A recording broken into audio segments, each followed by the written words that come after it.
पाकिस्तान के एक सहाफी हैं हामिद मीर साहब, वो नरेंद्र मोदी साहब की एक लफ्ज को कंफ्यूज कर गए, जिसपे इंडिया और पाकिस्तान के मीडिया के लोगों के दरमियान एक बहस शुरू हो गई है। अर्बन नस्ल की सोच यानी कि अरब नस्ल की सोच आपका और हमारा मंगलसूत्र भी बचने नहीं देंगे। अब बताइए कि इन्होंने शब्द का गलत मतलब निकाल लिया, अर्बन नक्सल को अरब नस्ल कह दिया। अर्बन नक्सल्स की बात कर रहे हैं कांग्रेस के बारे में, तो हामिद मीर साहब उसको कंफ्यूज कर गए एज अर्बन नस्ल। पूरी दुनिया हंस रही है उनके ऊपर कि यार क्या मतलब है ये आप कैसे ऐसे बोल सकते हो, आप कैसे ये झूठ बोल सकते हो। एक तरफ तो जो मोदी साहब हैं इनको कुछ अरब ममालिक में बुलाकर अवार्ड दिए जाते हैं, इनके गले में कीमती हार डाले जाते हैं। दूसरी तरफ ये मोदी साहब अरबों को बुरा भला भी कहते हैं। हम जब रूस जाते हैं तो मसाइल हो जाते हैं, मसाइल हो जाते हैं, और हम जब हमारे पास ईरान आता है तो दुनिया को मसाइल हो जाते हैं। अच्छा, पाक ईरान दोस्ती के नज़ारे 1965 और 1971 की पाक भारत जंग के दौरान भी देखे गए,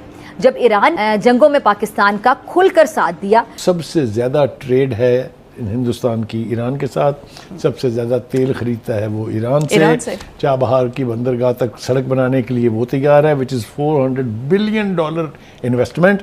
उस पर कोई एतराज़ नहीं है। हमने इनके बच्चे मारे हुए हैं कि हमें धड़क सैंक्शन। इंडिया ने जिस तरह स्पाइन दिखाई और वो मोदी बार बार वो जो कहते हैं कि देखिए रशिया कदम नहीं थी, हमने तेल मंगवाया और उन्हें उस समय हुआ जब बहुत सस्ता था। ये बहुत बदकिस्मती की बात है कि हम न्यूक्लियर पावर हैं, हम 25 करोड़ का मुल्क हैं, हमारे पास रिसोर्सेज की कोई कमी नहीं है, फिर भी हम रो रहे हैं और IMF के आगे टिकचकोल लेके खड़े हैं। मुझे बताएं मैं किसका दामन पकड़ूं, किसके गिरेबान में हाथ डालूं। जय हिंद दोस्तों, पाकिस्तान पूरी तरह से राजी हो रहा था कि ईरान के साथ हम ट्रेड करेंगे, लेकिन जैसे ही अमेरिका की धमकी आई तो पूरे पाकिस्तान खून के आंसू रो रहा है और भारत की चर्चा कर रहा है कि भारत तेल लेता हो तो उसे कुछ नहीं कहता, हम अपनी गैस लाइन को काम करें तो हमें अमेरिका सैंक्शन लगाने की धमकी देता है। और एक PM मोदी के बयान को एक हामिद अंसारी इनके पत्रकार हैं, उन्होंने गलत तरीके से बयान दिया है तो उस पर चर्चा कर रहे हैं, तो पाकिस्तान के लोग रो रहे हैं। तो चलिए देखते हैं वीडियो को। ये पाकिस्तान के एक सहाफी हैं हामिद मीर साहब, वो नरेंद्र मोदी साहब की एक लफ्ज को कंफ्यूज कर गए, जिसपे इंडिया और पाकिस्तान के मीडिया के लोगों के दरमियान एक बहस शुरू हो गई है, जिसमें नरेंद्र मोदी साहब कह रहे हैं अर्बन नक्सल्स की बात कर रहे हैं कांग्रेस के बारे में, तो हामिद मीर साहब उसको कंफ्यूज कर गए एज अर्बन नस्ल।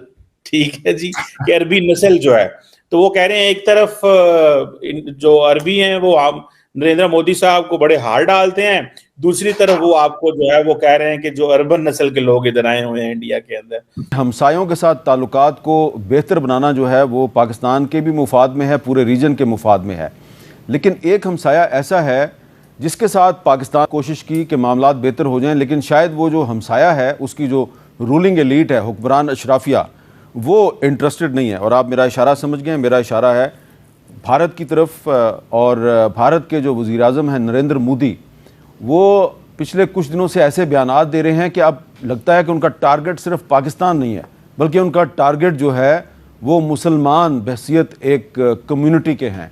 और अभी हाल ही में उन्होंने अपनी एक इंतखाबी तकरीर में जो मुसलमानों के बारे में अल्फाज इस्तेमाल किए हैं, उस पर ख़ुद हिंदुस्तान के जो बहुत से हिंदू दानिश्वर और तबसरा निगार हैं वो भी परेशान हैं। अर्बन नस्ल की सोच यानी कि अरब नस्ल की सोच आपका और हमारा मंगलसूत्र भी बचने नहीं देंगे, और घुसपैठिया कहा है उन्होंने तमाम मुसलमानों को।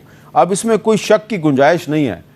तो एक तरफ तो जो मोदी साहब हैं इनको कुछ अरब ममालिक में बुलाकर अवार्ड दिए जाते हैं, इनके गले में कीमती हार डाले जाते हैं, दूसरी तरफ ये मोदी साहब अरबों को बुरा भला भी कहते हैं। तो अब सवाल जो है वो ये पैदा होता है कि पाकिस्तान की तो जो रूलिंग एलीट है वो तो ऐसी बातें नहीं करती। हमारे तो इलेक्शन में इंडिया के बारे में ऐसी गुफ्तगू नहीं होती जिस तरह की कि इंडिया के इलेक्शन में पाकिस्तान के बारे में और अब मुसलमानों के बारे में गुफ्तगू शुरू हो गई है। तो अगर मोदी साहब दोबारा इलेक्शन जीतते हैं, जिसके काफ़ी इम्कानात नज़र आते हैं, तो पाकिस्तान और भारत के ताल्लुकात की नौयत क्या होगी। और जो इंडियन पार्लियामेंट में अखंड भारत का नक्शा लगा दिया गया है, ग्रेटर इंडिया का नक्शा लगा दिया गया है, तो क्या ये भी सिर्फ एक सियासी कार्रवाई है या इसको अमली जामा पहनाने की कोशिश भी की जाएगी? जनाब अमरीका साहब, वो कहते हैं देखिए, ऐसा नहीं हो सकता। अमेरिका, ईरान जो है वो अमेरिका के गले में फंसी हुई वो हड्डी है जिसे वो ना निगल सकते हैं ना उगल सकते हैं। ठीक है, लिहाजा उनको बहुत तकलीफ होगी। मैं अंदाज़ा कर सकता हूँ कि उनके नींदें हराम होंगी, ख़ासतौर से उनकी डिप्लोमेटिक कोर की, जब से रईसी साहब यहाँ आए हुए थे। गैस लाइन के बारे में उन्होंने बाकायदा हमें धमकी दी है। ये डिप्लोमेटिक ज़बान नहीं है, ये जो मैथ्यू मिलर साहब हैं इनकी ज़बान में एक धमकी है कि वो जो चाह रहे हैं इस प्रोजेक्ट के ऊपर काम करना, वो अमेरिकन सैंक्शंस के लिए तैयार हो जाए। यस, ठीक है, हाँ, यही स्टेटमेंट है उनका। ये धमकी है। मेरे ख्याल से पाकिस्तान के फॉरेन ऑफिस को इसके ऊपर प्रोटेस्ट करना चाहिए, बिल्कुल करना चाहिए प्रोटेस्ट। ईरान ने एक तवील सैंक्शंस बर्दाश्त करके सेल्फ रिलायंस के ऊपर इन्हिसार किया। आज वो एक कौम की हैसियत से रिस्पेक्टेबल कौम है। जी, ये जो हमें मशवरा देते हैं ना जी कि हम इत्तेहादी हैं अमेरिका के, अमेरिका हमें मदद देता है, अमेरिका हमें वर्ल्ड बैंक से, IMF से लोन लेता है, मेरा दिल चाहता है थप्पड़ मारूं उनके मुंह के ऊपर मैं, क्योंकि पाकिस्तान ने जितनी लंबी सैंक्शंस बर्दाश्त की हैं अमेरिका की, आपको याद होना चाहिए, हमारी याददाश्त बहुत कमज़ोर है। पाकिस्तान के न्यूक्लियर प्रोग्राम के ऊपर 5-5 साल, 7-7 साल की सैंक्शंस हमारे ऊपर लगी। हमने उनको कैश पेमेंट की F-16 जहाज़ों की। उन्होंने न सिर्फ ये कि हमें जहाज़ नहीं दिए उन सैंक्शंस के तहत, उनका पैसे भी नहीं मिलेंगे, इसके अगेंस्ट काइंड में ले लें आप, यानी वो गंदम जो वो हर साल जाया करते हैं वो हमें सप्लाई करके उन्होंने पैसे पूरे किए। ये है एलआई। ऐसे एलाइस पर 1,00,000 मरतबा लानत है। दूसरी बात ये तो फिर हमारे लीडरशिप कब हम सीखेंगे, कब हम सीखेंगे एक कौम की हैसियत से खड़ा होना। आप जो मर्जी कर लें, अमेरिका ने जब आपको सजा देनी है वो एक लम्हे के लिए नहीं सोचेगा कि आपने उसके लिए क्या किया। हमने 40 साल तक अफगानिस्तान का ब्लीडिंग वूंड बनना बर्दाश्त किया सिर्फ अमेरिकन की खुशनुदी के लिए। ये इतने बड़े बेगैरत और बेहिस हैं कि जब जिनीवा में जब एकॉर्ड्स हुआ अफगानिस्तान का, ये पूछे बगैर हमारे यहाँ से फूक लिए और हम 40 लाख बंदों का बोझ लेके कई दहाइयों से आज तक वो अभी तक इसको एलाइज कहते हैं। इसके लिए हमें अमेरिका की बात माननी चाहिए।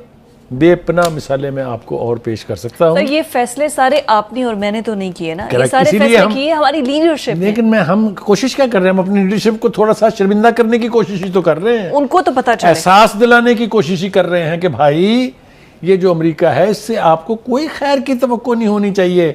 इसने अफगानिस्तान में फिर आपको फंसाना है और हमने फिर फंसना है। लिख ले मेरी बात, अमेरिका की खातिर। अब तो क्या ईरान इंडिया के साथ ट्रेड कर रहा है, इंडिया पर कोई सैंक्शंस नहीं है, लेकिन पाकिस्तान अगर गैस पाइपलाइन के जरिए गैस लेकर आता है, द अल्टीमेट हम पर सैंक्शंस है। किस कदर बायस्ड एटीट्यूड है अमेरिकन का हमारी तरफ कि सबसे ज्यादा ट्रेड है हिंदुस्तान की ईरान के साथ, सबसे ज़्यादा तेल खरीदता है वो ईरान से। चाबहार की बंदरगाह तक सड़क बनाने के लिए वो तैयार है, विच इज़ $400 बिलियन इन्वेस्टमेंट।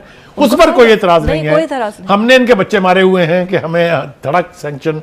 मुझे तो समझ में नहीं आती हमारा फॉरेन ऑफिस क्या कर रहा है, उनको कहना चाहिए था। दोस्तों, इस तरह की वीडियो देखने के लिए हमारे चैनल पर बने रहें, चैनल को सब्सक्राइब कर लें। इस पर हम पाकिस्तान और भारत से के रिएक्शन वीडियो लेकर के आते हैं। आपको पसंद आए तो लाइक करें, शेयर करें, कमेंट करें और चैनल को सब्सक्राइब करें। मज़ेदार वीडियो लाते हैं जिस पर पाकिस्तान भारत की बात तो करता है और रोता है कि हम कुछ नहीं कर सकते, भारत इतना सब कुछ कर चुका है और उससे कोई कुछ भी नहीं बोल सकता।